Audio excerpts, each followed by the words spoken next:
Hello, my name's Andrew Sullivan. I'm the assistant editor of Manchester Inklink. I am here today with Victoria Sullivan for our one-person debate. Please check out our other one-person debate with another one of the mayoral candidates, Rich Girard. We've also done debates so far with the at-large aldermanic candidates, and please stay tuned for our debate with the Ward 8 aldermanic candidates on September 15th at 6 p.m. So in case you've never seen one of our debates before, what we do is we take questions from our readers in 5 categories. This year it is housing and homelessness, public safety, education, infrastructure and business, and other. And then we have the candidates choose them randomly and let them answer. And just the rules, they have 60 minutes for the mayoral debates to say whatever they like. They don't have to answer what they don't want to. They can talk about their campaign. They can say whatever they like. I'm just here to ask the questions that the readers have given us. So without further ado, let me introduce mayoral candidate Victoria Sullivan. Welcome, Victoria. Thank you, Andrew. It's nice to see you again. You as well. So are you ready to go? I am. All right. In the first category, we have for housing and homelessness, we have 18 questions. So please pick a number from 1 to 18. 15. All right. So Tara Harlander asks, what is your plan to create more affordable and safe housing for young families and adults who have difficulty maintaining employment due to child care, mental health concerns, and lack of societal progress and support? And she is from Ward 9. Yeah, I'm familiar. Hi, Tara. I'm familiar with Tara. So there's a lot of things that we can do, and I have a plan at victoriasullivanformayor.com that outlines it. Some of these conversations are very lengthy. There's a lot that we could be doing that we're not. One of the things that we could do is incentivize businesses, and I've spoken with some developers around the city and multiple family owners who would be incentivized to take over some of our abandoned houses that are now, there are squatters in there, and it brings crime to the neighborhoods. They would be willing to take those over if they had tax incentives. We could also work with the banks to coordinate a low interest loan to help with the renovations for those properties. So those are some of the things that we could do to use the properties that we currently have that are not being used, and they're actually attracting bad actors into neighborhoods. And we could use those to brighten up the neighborhood, the whole broken window theory, where we invest in the neighborhoods and we have more housing there. We also need to, that was a multi-layer question that she had about there's so many factors in there. One thing is people that are working that need childcare, and there's been a larger investment in that on the state level with the state budget, and people that are lower income, and the way that we help them is to bring more businesses into the city. And right now we don't have a lot of businesses that are attracted to our city because of our downtown situation. A lot of our businesses are already struggling down there. So we need to make our cities safer so that businesses are attracted, so that our downtown businesses are stronger. But like I said, that was a multi-layered question. So there's lots of answers to go with absolutely. There's no rules on what questions can be asked. We have some other good ones. So let's move ahead here to our second category, the public safety, and we'll continue cycling through the categories until we reach the 1 hour mark. Okay. In the public safety, we have 17 questions to choose from. Please pick a number from 1 to 17. Go with 15 again. Okay. 15, Sue from Ward 1 asks, would you favor adding mental health workers trained in crisis intervention to the calls that police make where a mental health issue is suspected? If so, how would you suggest that expense be covered? So I think that currently with the ARPA funds, there have been 13 social workers that are going to be used instead of police officers. That is the current mayor's plan. I don't support that plan. I believe that our police officers need to be there. There's a lot of domestic issues that are very dangerous situations, and I do support mental health providers being there with them. I also believe that we have been working on that on the state level. Governor Sununu has been trying to work to have people that are trained in opioid addiction and substance abuse help to be with police on our streets, and it would be something very similar to that. Well, there was a second part of that question. I'm sorry. No problem. I believe it was, how would you pay for that if you favor adding mental health workers? We would have to work with the state because there are mental health workers that are working with the state that are available to us, and we would have to work in conjunction with the state to bring those workers here. Okay. All right. Moving on to the education category. We have 19 questions to choose from. Please pick a number from 1 to 19. I'm just going to stick with 15. 15 across for the all board. of them? How's that? Okay, that We're works going to for keep me. it easy. Keep it easy? Okay. Question 15 this time around. Sue from Ward 1 asks, what are your thoughts on separating the Board of School Committee from the Board of Mayor and Alder people? And she used people rather than mans, just a heads up. I think most people say aldermen, but she said alder people. Of separating them or keeping them separated because they are currently separated. I suppose she meant keeping them separated. Okay. Yes. Yes. Not only that, but I do not. I think that it's an inference to the ballot question that was supposed to be on the ballot about the taxing autonomy of the school district. So I'm absolutely against giving the school district its own taxing authority. The district should stay separate from the Board of Mayor and Aldermen. However, I would like to see the district become a department. There's a lot of expenses that overlap because we are a district and we have to pay for city supports. And if we were a department of the city, there would be a cost savings there to the taxpayers. It would also streamline the budgeting process. So yes, they should definitely be separate. I think that the school board needs to have the oversight of the aldermanic board. I do not think that the mayor should be removed from the school board, which has also been suggested in that same ballot question. I think there is a responsibility to our citizens and our students and our families that the mayor should hold when it comes to the education of our students. Okay. Moving to the infrastructure and business climate section, we have 18 questions here, sticking with the question 15. Mr. Jones from Ward 7 asks, every time I drive by the arena, it seems like there are not many events due to COVID. Is there a way to keep it relevant while many people remain scared of going to large events? I believe Alderman O'Neill answered this question at our large Alderman debate. What is your take on this question? I didn't hear his answer to that. I do know people have been just on social media asking for a larger more communication from the Fisher Cat Stadium. They weren't aware that there were some games happening, and I think that we would have more people down there if we could increase the communication. I understand that people are still afraid, but that's one of those places where we should be utilizing because it is outdoors and it is safer to be out there. I think they said the arena, the SNHU arena. Oh, I thought you said Fisher Cats. No, I apologize. I'm said sorry. Arena. Yeah. Oh, yeah. So and I don't know if people are willing or ready to go back indoors to a closed arena yet, but I know the concerts are coming back. I saw that the Trans-Siberian Orchestra is coming back.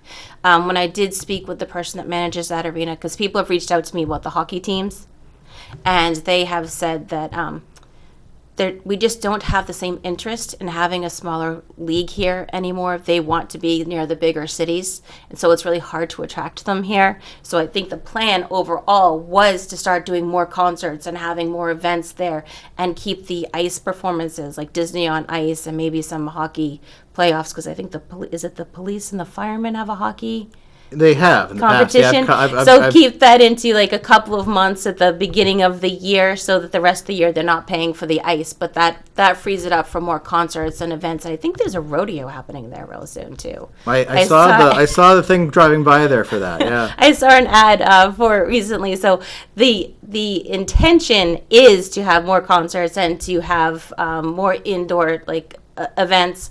However, I think that planning started about the time that we really got hit with COVID, so they were really pushed back. But I think if people are watching, they're going to see that there's a lot more events coming up this way in this new arena. Okay. Going to our other category, our miscellaneous category. Kelly. So this is a free-for-all miscellaneous. This is a free-for-all. Anything? Watch out. Okay, here we go. Watch out. Kelly from Ward 3 asks, why do you want to become mayor? Oh, that's a great question. So I moved here about 12 years ago, I think, with my husband, and we've raised our children here. And we moved here for the opportunities that the city had to offer us and for our children. And over the past few years, we've seen those opportunities start to disappear. We've seen a downtown area that we no longer enjoy. It just doesn't feel safe and comfortable down there. I'm talking to businesses who are barely holding on because people are not coming down to visit our downtown area because of the homeless situation and the aggressive panhandlers and the crime down there. So I am running to make our cities stronger and better for our citizens so we can enjoy all the things that I moved here to enjoy. I'm running for mayor so that I can strengthen our business community, and most importantly, I'm running for mayor because I have a strong background in education, and I believe that Manchester should be leading and could be leading in education, and instead we have some of the lowest assessment scores in the state. We've seen a significant amount of parents decide to pull their children out of Manchester School District schools. We had 1,200 students leave since this mayor took office, and I believe that we could create magnet schools where people actually wanted to tuition into our schools, and we could have a very vibrant education system here that is leading the entire state that people want to be a part of. Okay. Going back to the housing and homelessness category, Yep. and question 15 now is Dan from Ward 6 asks, do you look at the homelessness that devastates other cities when making tough decisions on this matter? Or do you still think we should just skate through the warning signs? Yeah, so I've done a lot of research on how it's been handled in other cities, and skating through and ignoring the warning signs is what has led to the increase that we have here. And in Arizona, they've had the same thing. I was listening to the governor speak there, and they were talking about how they had, because it was pushed aside, it has escalated into an almost uncontrollable situation now. And I believe if we don't take steps right now, in another 2 years, we may be in the same situation where we are really unable to get a handle on it. We need to address the situation. We also need to help the people that are out there that we can help get up and off the streets. There are people that will always live out there. That's, there's always going to be a population of people that are homeless on our streets. But there are a lot of folks that would be willing to take a hand up to get off of the streets.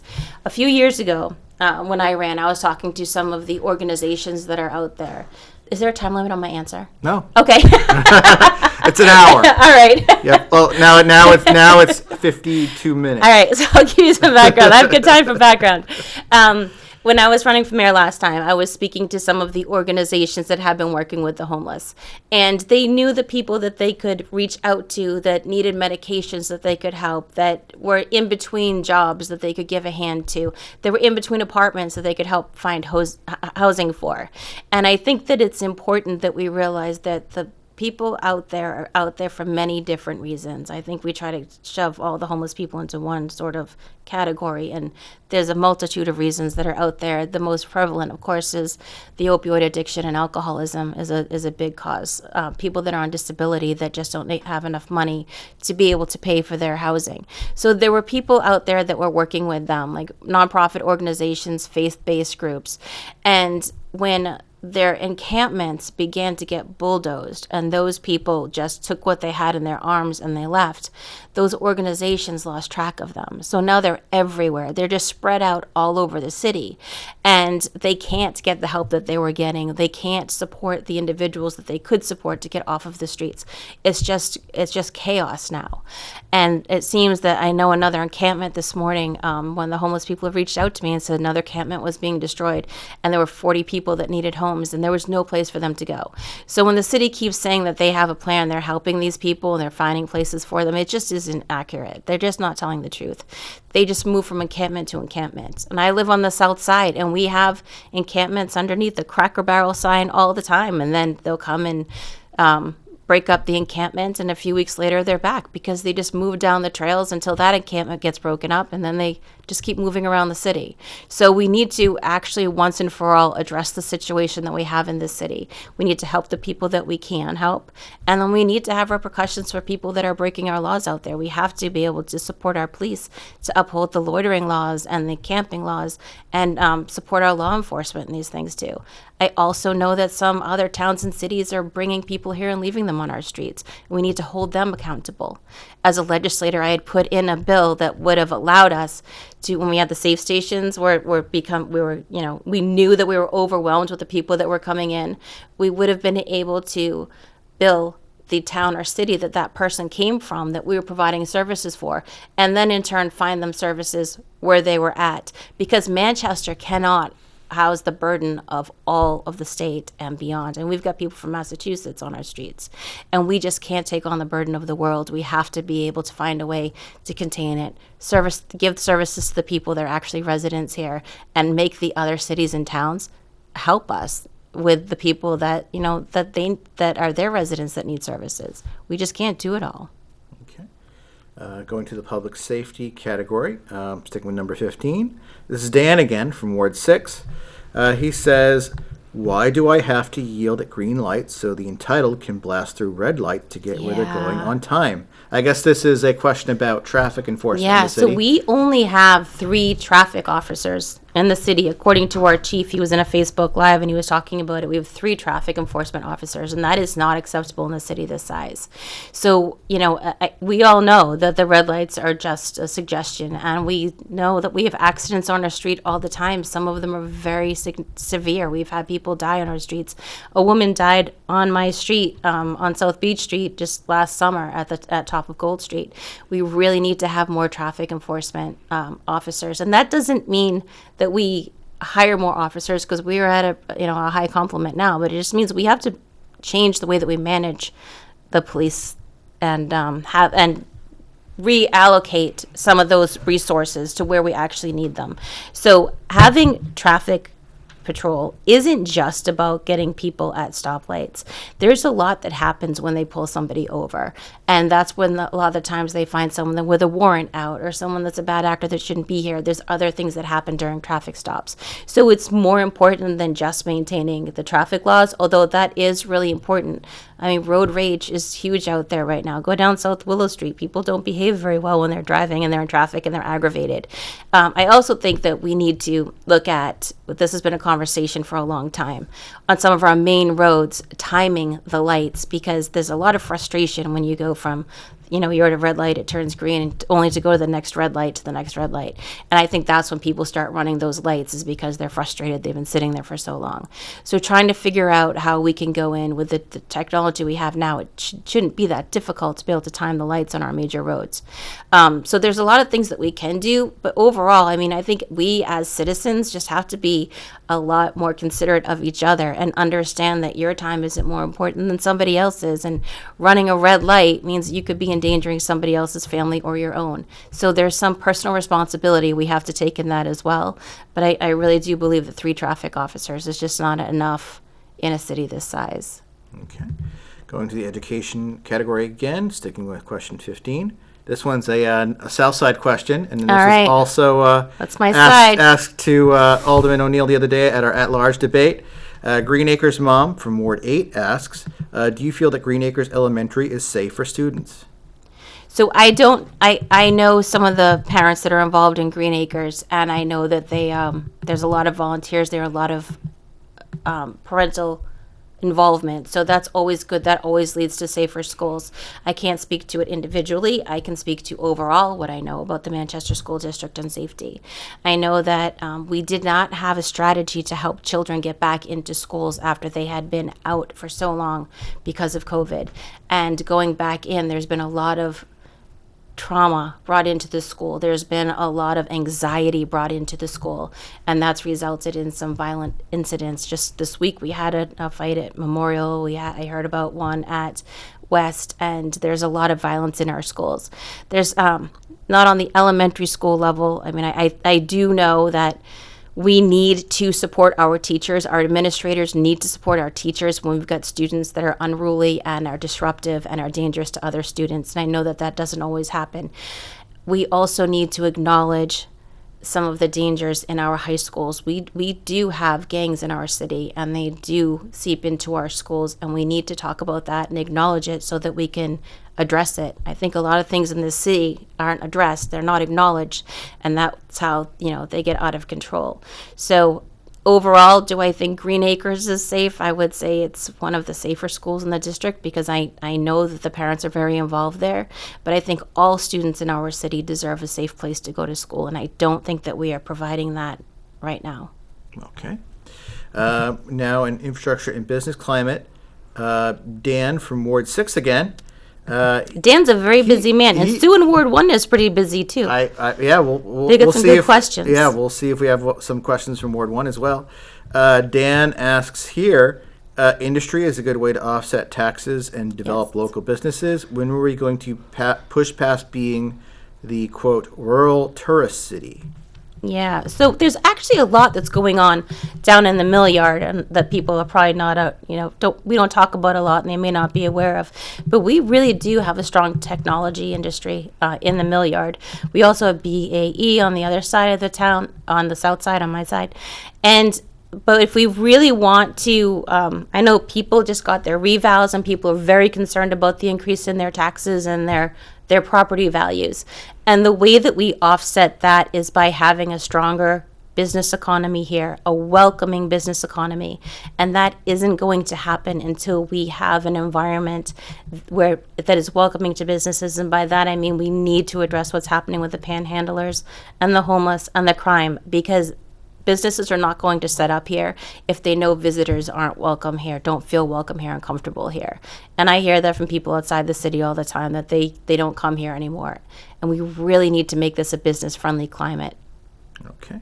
Going to the miscellaneous category, Craig from Ward 8 asks, speaking of revaluations happening recently, do you think it's fair to have homeowners, elderly, renters, and others to pay much more in taxes to offset lowering taxes for commercial entities?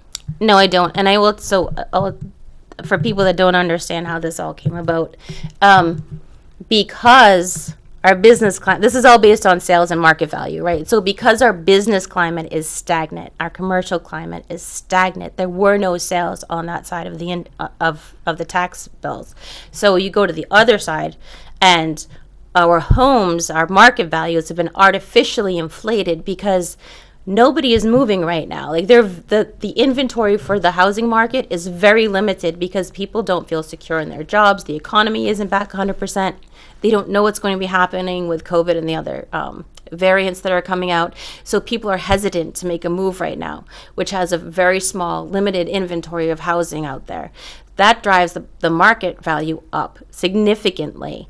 So that's the imbalance that we're seeing right now. And that goes back to, if we had a strong business climate, we would be in a better position.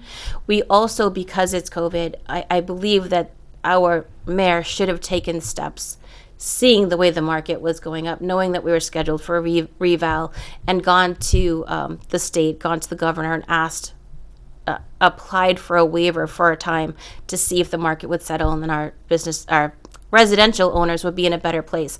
So even though the residents are really hurting here, our elderly are really scared, our condos and our multifamily units also went up significantly, even more than single family homes. So those folks that are living paycheck to paycheck across the board, whether it's elderly people in their own home they've been in forever, or families that are just barely getting by in those apartments and tenements, everybody is going to be looking for a way to figure out how to stay where they are, because the property owners are not going to eat the cost of the increased property taxes. They never do. They hand it down to the renters.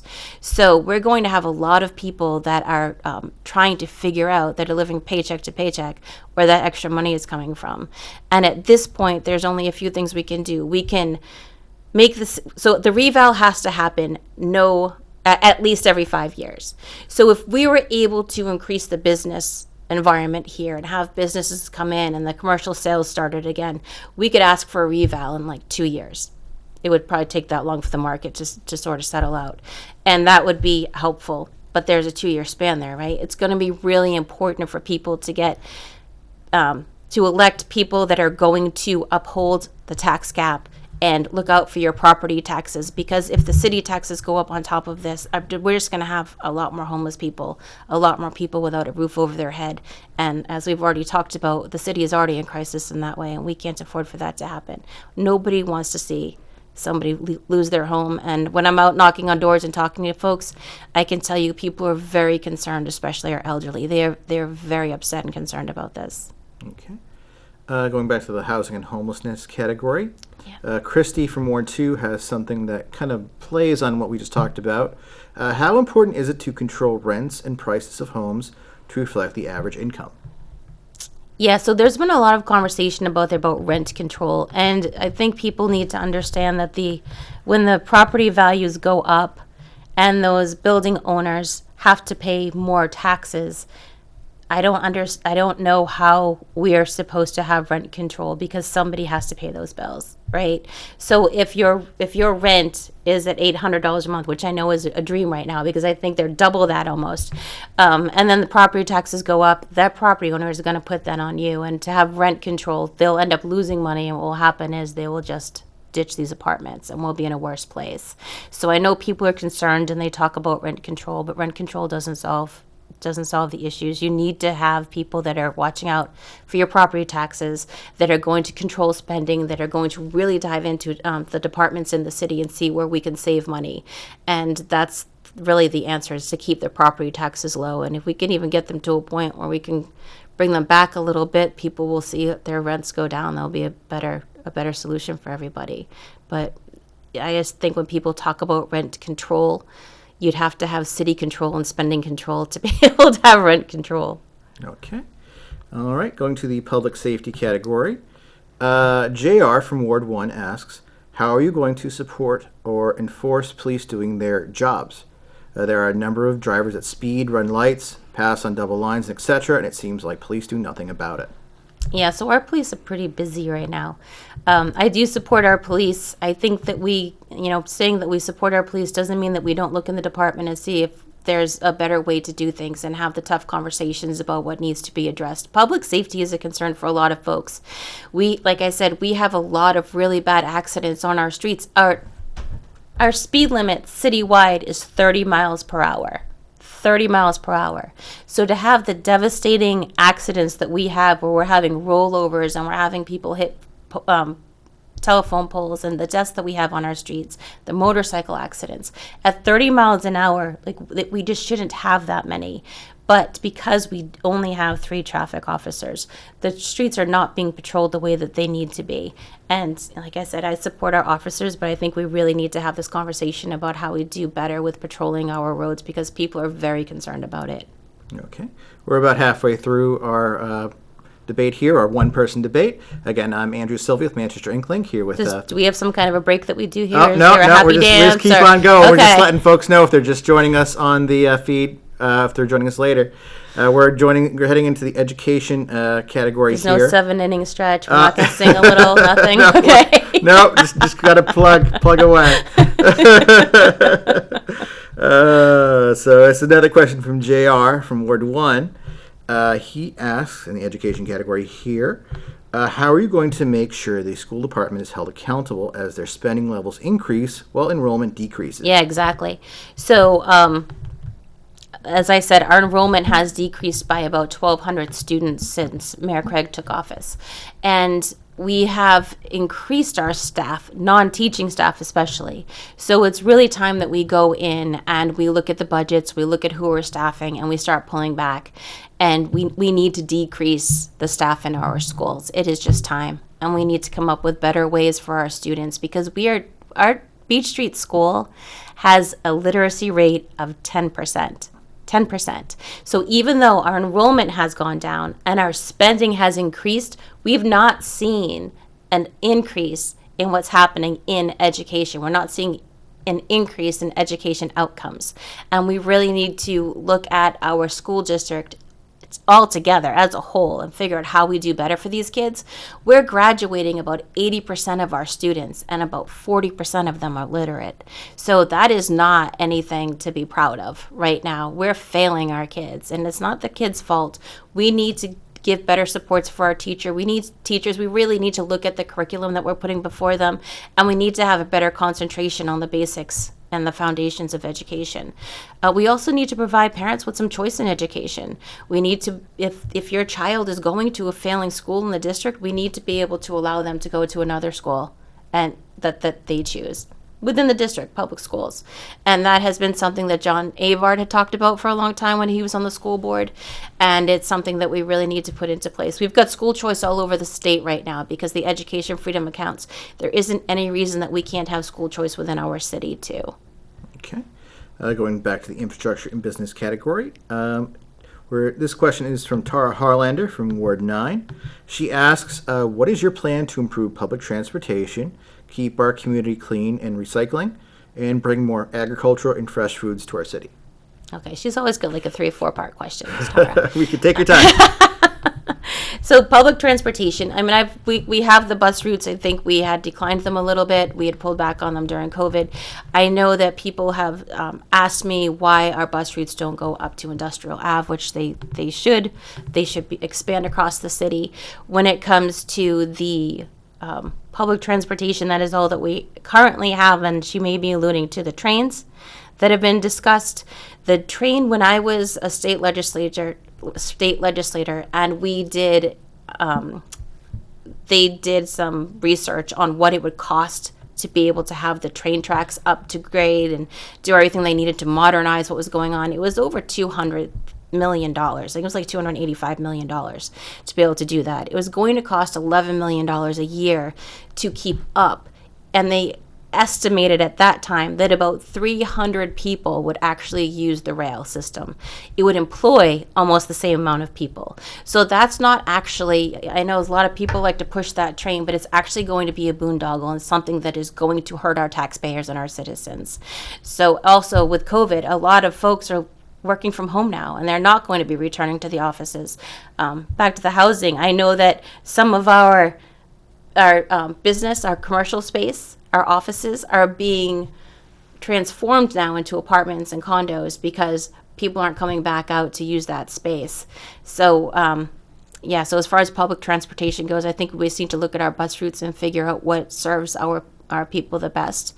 And I would really like to see a way on the weekends, or especially on the weekends, that we connect the mills to Elm Street, whether it be through a trolley or some kind of a system, because there's a lot happening down by the river and in the mills that people aren't even aware of, and it would connect them back up to Elm Street for the restaurants and the good things that are happening here. So that's something that we could add to it, but that's more on the fun aspect and not on the business transport aspect. Okay.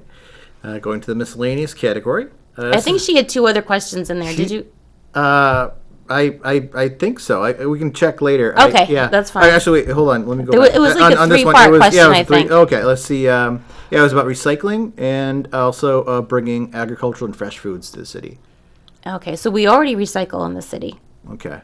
I know that in some cities they're stopping because that there's now a cost associated to it, and I had heard that we might be going in that direction, so I'm not sure how that's going to play out. It's not here yet, but currently, we recycle citywide. Okay. All right. Moving forward. Oh, wow, Dan's a busy boy. This is another one from Dan in Ward 6. Dan. He says, I know residents of other cities and towns that work in Manchester. They are harassed daily, multiple times, going in and out of buildings, and they will never live here or come here on evenings or weekends for a night out. This should concern all residents, businesses, and taxpayers. When are we going to nip this in the bud? Yeah, so, and I think this is really important because when I talk about this and I bring it up, there's a lot of people that push back and say it just isn't true. And I will just tell you that it's absolutely 100% true. I speak to people all over the state about Manchester, and people are just not willing to come here anymore just because of this exact thing. I had someone message me the other night that just said she was out with her family eating outside, trying to enjoy the night, and they ended up asking if they could sit inside because they were being harassed. And this goes back to supporting our police. We need to support them so that they can enforce the regulations that we already have in place in our city to protect the businesses and to protect the citizens. We also need to have stronger regulations around panhandling, and it can be done. I've seen it done in other cities. I've done a lot of research to see how they've gotten this under control in other places, and we can have certain areas where people panhandle. We can also talk about the safety of them being on the medians and in the streets. There's a lot that we can do, and we have to have these very difficult conversations and figure out how to address it. Like I said, those are some of my ideas that I know we can do, and we need to address it very quickly because people are getting more and more aggressive that are coming here. And only 1 in 4 people that are on our streets that are homeless are actually from Manchester. And more people are coming here because they think that it's they can do what they want here, and we need to let them know that we are looking out for our citizens first and our businesses first, and all people have to adhere to the laws equally. Okay. Going to the public safety, the housing and homelessness category. Yeah. Kendra A. from Ward 7 asks, what are your thoughts on camp clearing and what is your solution to this issue? This is our first Ward 7 question, I think. So. Yeah, so I am not for camp clearing. It doesn't do anything but move the problem. And I think we've seen that. It's in all of our neighborhoods now. Like I said, I'm on the south side. The trail's down there. Homeless people are down there. On the west side, I've been the trails there. Homeless people are there. They're on the bridges. I have people call me. When someone called me recently to say they were concerned because homeless people are so close to the river. And we were having some rains and they were concerned for their safety, actually. And we've just seen that as the encampments break up. So, like I said, we had a problem 2 years ago. And then when COVID hit, and the city decided to put that encampment down by the river. We received COVID funds that were used to build that encampment, basically. And people were given tents and sleeping bags, 3 hot meals a day. They were given police protection 24/7. There was a fence put around there. There were porta potties. There was running water. People were inviting other people to come here because it was so good on the river. And we just brought a ton of people into the city because we were welcoming them, because we were providing everything, and they came from everywhere.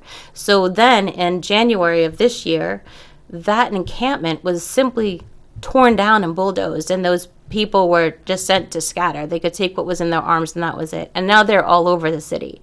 So the funds that we received to help the homeless during this crisis, the COVID crisis, actually were used by this mayor to grow the problem, and now we're dealing with the fallout of that. So the solution is, like, we've talked about it previously, and we really need to work with the state on the state level. We need to work with the other cities and towns.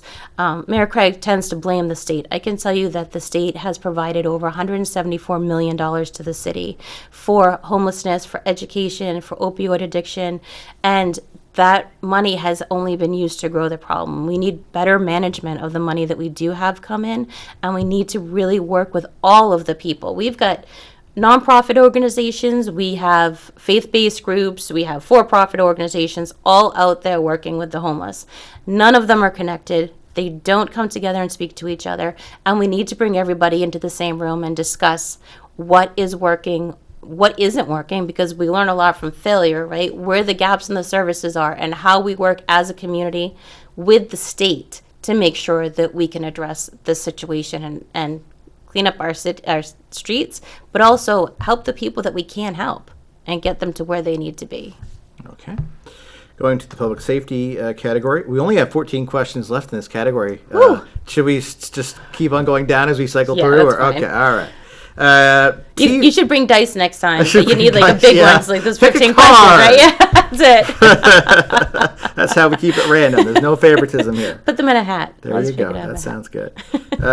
T Money from Ward 5 asks, what is your opinion on the encryption of police scanners? Was that T Money? T Money. That's cool. Okay. So I have been, very vocal about this. I am not a fan of the scrambled scanners. I believe as citizens, we are our own first responders. I know I am the first responder for my family, my husband and I, and we need to know what's going on in our neighborhoods.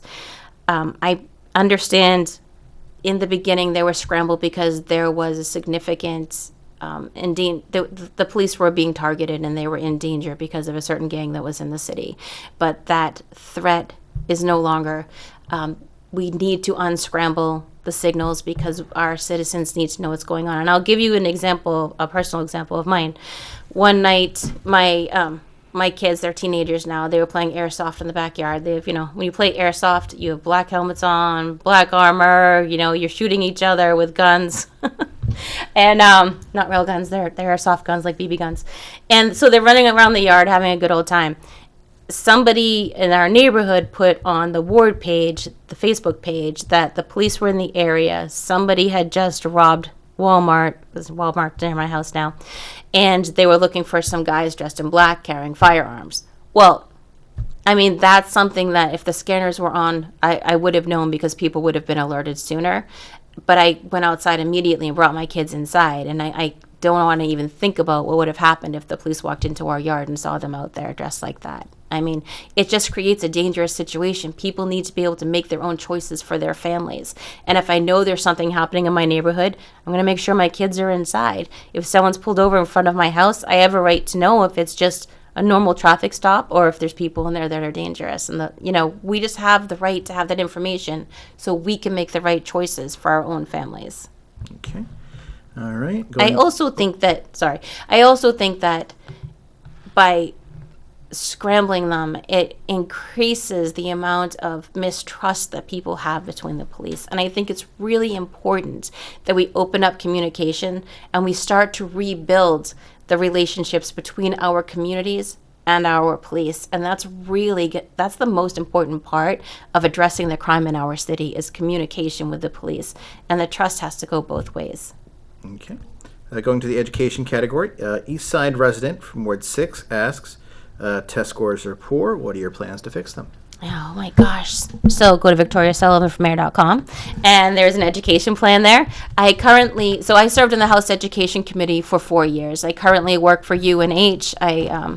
Through a grant, I actually represent the DOE, so I'm working in education all the time. My focus is basically on our youngest learners. I, as a legislator, had passed a law that's the play-based kindergarten law, which restores playful learning to kindergarten, because once Common Core came in and we started to see the changes in education, my kids are 2 years apart, and I saw it in the difference between my older son's kindergarten class and my younger son's kindergarten class. And it went from playful learning, socialization, movement, all the things kindergarten should be, to really sitting in your chair and having, on paper learning. And as a legislator, I was listening to people come in and talk about the rigors of kindergarten.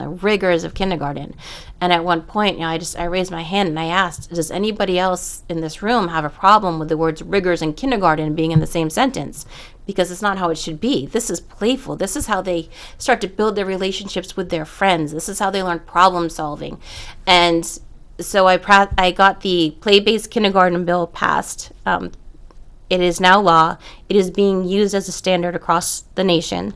And it's returning play to not only kindergarten, but so when kindergarten became rigorous, preschool started to become more rigorous because they had to prepare them for kindergarten, right? So now it's just returning children to being children and allowing them to learn the way that they are intended to learn. They learn through play and exploration. And then going forward, we really need to look at all the curriculums that we're using. And there's too much happening in our schools that is not directed at actual education.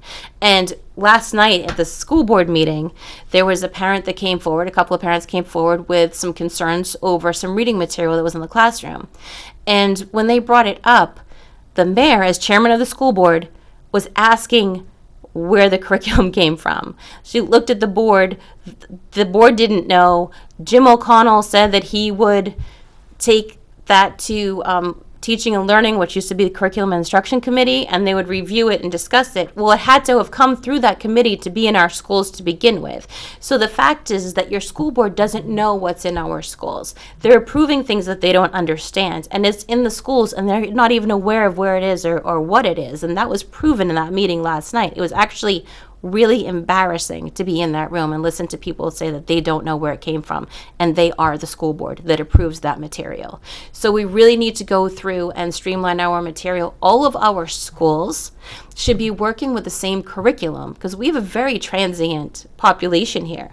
We have a lot of children that start at one elementary school and move to another just because of apartments. They move to different apartments. And if we're not using the same curriculum and have the same standards across the board, then they're lost when they go to the next school. They're starting from a different place. So having a structure in place, especially for our elementary schools, that is universal is really important. And then when we get to middle school and high school, it would be great if we could use our high schools and make them magnet schools. We could have Central become a school of classical education, because it's streamlined that way anyway. MST could expand into Memorial. And then West has always had a great performing arts school, performing arts program. They could turn that into a performing arts school where people would actually tuition in for something like that. So there's a lot that we can do, but I think it comes down to the basics. We really need to look at our elementary education. That's the foundation of everything. And if they're not learning what they need to learn there, they're not going to have the skills going forward. Okay. Going to the infrastructure and business climate section. This is something that you touched on earlier, but let's see if you can expand upon Okay. it. Rice from Ward 3 asks, what is your opinion on bringing a train station downtown? No. No. Okay. I said it's so expensive. The taxpayers would be on the hook for a very long time. It's not going to pay for itself. As I said, it's going to cost over $200 million to get the tracks up. And that was 4 years ago. So I imagine with construction costs now, it would be even more than that. $11 million to maintain. And that's with employees and maintenance per year. 300 people roughly, based on that study, would actually be riding, and it would employ 300 people. So there's no business in the world that would go into it with those numbers. No private business would ever function that way. And so for us to look at it that way, it's not reasonable, it's not doable, it's not fair to our taxpayers. And as I stated, with COVID the way that it is, a lot less people are traveling anyway. It's the other side that people don't think about, I don't think, is that in the morning when you commute, there isn't a traffic jam coming into Manchester. This isn't going to bring workers into Manchester. There's a traffic jam leaving. So if we make it easier for people to leave our city to get higher paying jobs in Massachusetts, that's going to also drive up our apartment costs here, because that's what happens. The young professionals work in Massachusetts and they're able to pay $2,000 a month up here because that's still cheaper than Boston rents. So there's a lot that we need to think about how it would hurt our city and our citizens. I'm not really sure why people are so excited about having a train. I think if you can sit down logically and talk about the numbers, people can understand that's not great for us. You can also catch the train from Lawrence or Lowell, which are only 20-minute rides away. Okay. Going to the miscellaneous category again. Ashley Poulin from Ward 9 asks, how will you stay involved in the community should you not be elected? Hi, Ashley. That's my ward. So actually, I've always been involved in the community. So I started off as a volunteer. We're a blue-collar family. My husband works 2 jobs. So I was mom, I was coach, I was everything. And I was a stay-at-home mom for a long time. So I was a team mom. I was a coach for soccer, baseball, basketball. I also started a drama club at Highland Goss Falls Elementary School. It was a completely volunteer-run program. We did 2 musicals a year with any child that wanted to participate in grades 1 through 5. It was wonderful, and all those kids will always have a piece of my heart. I've always just been a volunteer. During the last couple of years with COVID, I was doing book drives, and people were, donating books to me that I would pick up across the city. And I was setting up tables where families were picking up food on the weekends and making sure that kids all had reading material in their hand that they didn't have to pay for, because the libraries weren't open, the schools weren't open, and kids still needed to be able to learn. So I would set up tables across the city with books that kids could get and put them in the hands of the children. I've helped out at the food banks. I've just always been invested in my community. As a state legislator, you're basically a volunteer. You make $200 for your 2-year term. And as a state legislator, I really enjoyed giving back to my community and participating in things across the state. But, my home is Manchester, and my heart is here, and I really spent a lot of time volunteering with the kids. Okay. John, again, from Ward 6 here in the housing and homelessness category. I have to shuffle these better next time. He was one of the last ones to submit a question. He asks here, what suggestions or plans do you have for dealing with the existing amount of vacant commercial and residential space in the city of Manchester? Yeah, so I touched on a little bit for the residential space. For the commercial space, too, like I said, I know that people became very creative during COVID to be able to stay alive. These businesses became creative. We really need to pull back on the regulations that are facing a lot of these businesses so that they can have new uses for their properties. And that way we would get more housing for some of these empty lots. I mean, like I said, I'm on the south side, so you drive down South Willow Street. There's a lot of vacant buildings down there that could be repurposed for other things, for apartments or for condos or even for other businesses. But regulations tend to get in the way. It's the same for families when they try to do anything to renovate their homes. There are too many regulations in this city that are prohibitive of making your homes better and nicer. And we could also have people that are putting in mother-in-law apartments if they wanted to rent out to help with the housing. But the regulations are really difficult in the city. They're very costly. Like I said, they're prohibitive. But, we need to work with our developers and our builders, look at some of these abandoned properties, like I said before, that are blights on our community, and build them into something that's actually positive in our community and have more housing. And we do that by cutting regulations, by incentivizing people through tax breaks, and by working with the banks so that they can, get lower interest loans with our local banks. Okay. We're heading to public safety now. And I apologize to John. This is another John question. So sorry, John. We're just going to skip you. I think we've gotten enough questions from you today. Let's go to Rice from Ward 3. He asks, what is your opinion of the defund the police movement, and does it need to happen here? No. I do not support that whatsoever. It does not need to happen here. In fact, we need to support our police. And like I said, I am a firm believer in building our relationships with our police and building up our community in that way. I want to see more police officers out of their cars doing foot patrols and building up relationships with the people that live in our city. We need to come together as one community. It is not the police against us. It's not us against the police. We need to come together as one community that works for a better Manchester. And what we see now with the defund the police movement is, and I've seen it in other parts of the country, it's a disaster. We need to have safe streets. We need to have public safety. We need to just change the way that we interact with each other and improve the relationships between our police and our community. That's what we need to do. And I think if we do that, some of this defund the police stuff will go away. Okay, going to education.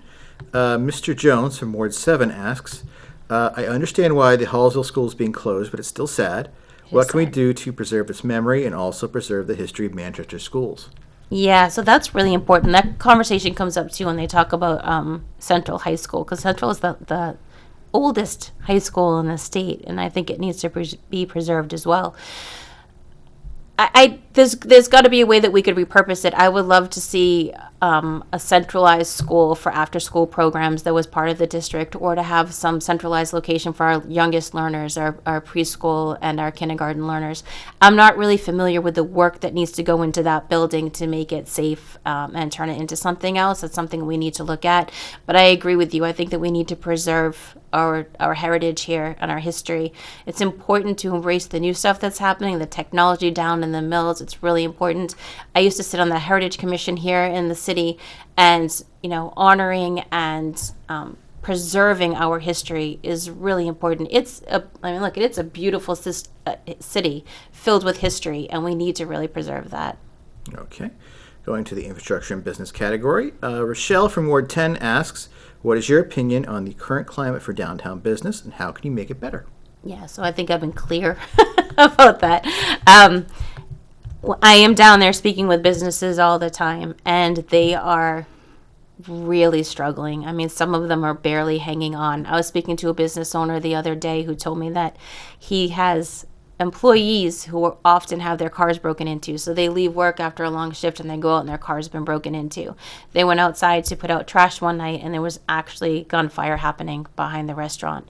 So these are not things that are conducive to a good business environment. People do not feel comfortable going downtown, and we really need to address the panhandling, the homelessness, and the crime in our city so that we can make it a welcoming environment for all of us, for all of our families to be down there and enjoying it again. Our businesses need us to do that, and they need us to address this quickly. Okay. Going to the miscellaneous category, Louis from Ward 1 asks, have you received the vaccinations to prevent COVID? If not, explain why. So personally, I do not think that that is a question that people should be asking each other. My medical information is my medical information, and I would not want to answer in a way that swayed anybody to either get the vaccine or not get the vaccine. That's a conversation to be had between you and your doctor. I am not anti-vaccine. I just believe that that's a private conversation for a person and their doctor to have. Okay. Going to the housing and homelessness category again. Rochelle from Ward 10 asks. Rochelle's been busy too. She's been busy too, yeah. We've got a lot of multiple questioners here. We need more questions from folks. ManchesterInkling.com/2021 debate questions.